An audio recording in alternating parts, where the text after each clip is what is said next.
All right, guys, just doing a quick little video here on tying up this creeper Wiggly. Got the TP650 Eric's 26-degree bend streamer hook, 1/0, MFC marabou and mini barred marabou, and then some silver flash on the back side, crinkle flash like so. Super easy, it's just like a bugger. But what I'm going to do now is I'm going to add in this mono, and this is a 130-pound mono.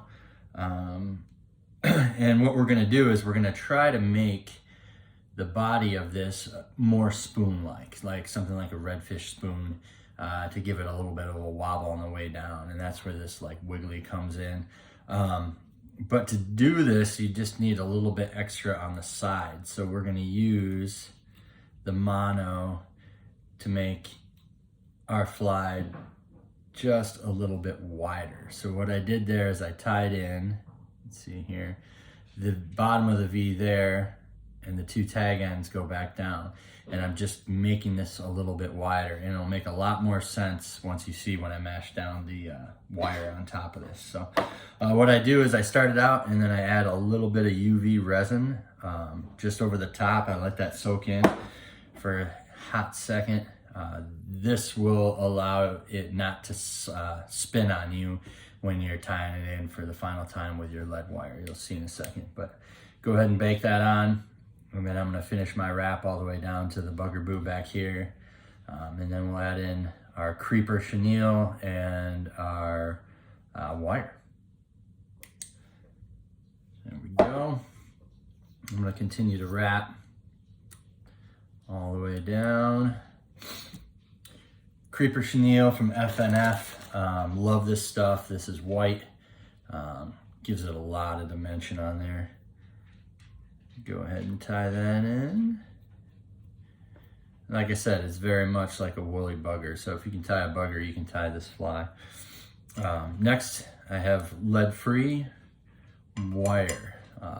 Important to use, guys. Lead-free wire. It doesn't mash as well, but man, it's so much better for the environment. So let's stick with it. 0.35. Go ahead and tie that in, and I tie it right on top.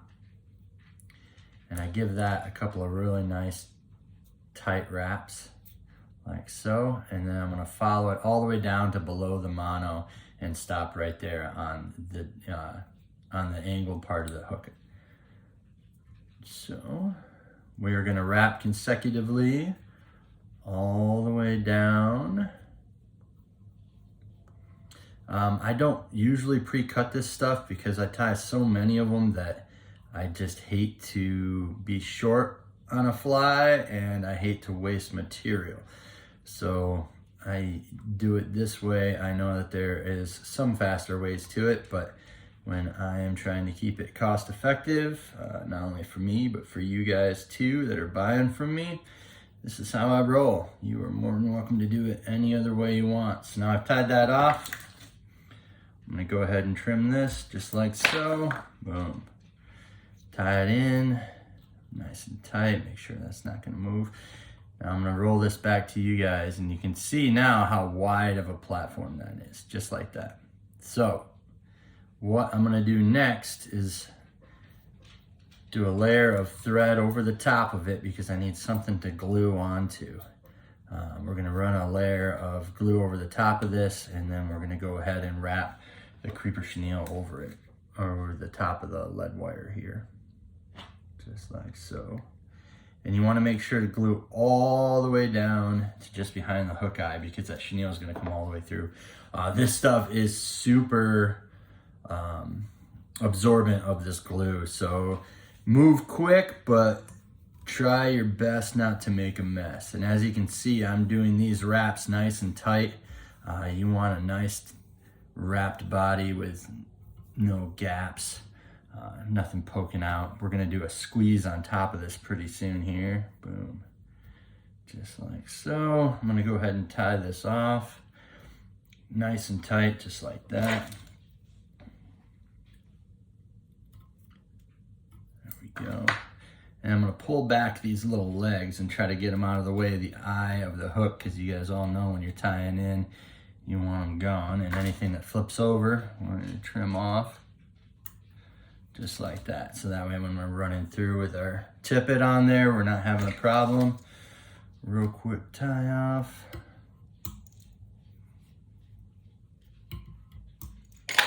Just like so. Boom. Super easy. Now looking at that, real easy. Go ahead and grab your pliers. And now for the spoon-like body. I'm going to mash this wire nice and flat all the way to the bend. You're not going down the hook because we don't have anything there, but we're gonna go back and forth just like this. Pluck up some of those legs, the ones that got mashed down. Try and get them away from that super glue, and boom, just like that. Now if you feel underneath here, this has all become nice and flat and you have a nice spoon-like body to it. Gives it a little wobble on the way down. So here it is, the Creeper Wiggly. Great smallmouth pattern. Tie them up a little bit smaller and they make a really good brown trout pattern as well. So cheers.